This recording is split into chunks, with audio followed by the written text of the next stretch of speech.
My name is Darren Gerdes, and this is a daily brief.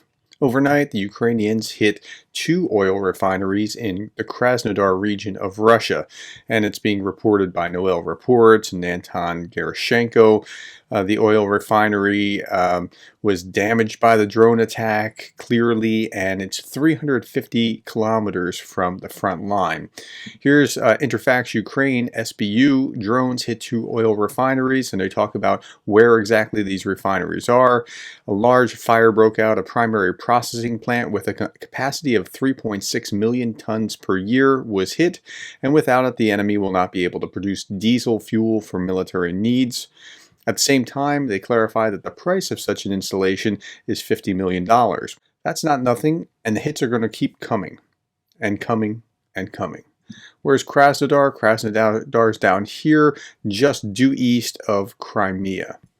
All right, second story. Black day for the armed forces of Ukraine. Mixed reactions in Ukraine following Zaluzhny's dismissal. So one of my viewers pointed out that while my headline was Zaluzhny sacked, Anna had a thank you Zaluzhny and welcome Sersky. And I thought, I wish I had done that instead, because I'm not trying to give the guy a black eye. He's done a great job. I think very highly of him.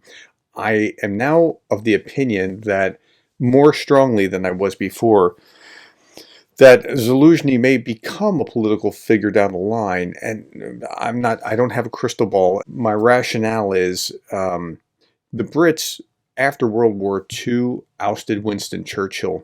And everything I know about the Ukrainians is that they have a much more of a throw off people kind of mentality. I could be wrong about that, but I've been thinking for a long time that after the war is done, Zelensky might have a very short tenure. Zaluzhny may be one of the figures, if not the figure, that would replace him.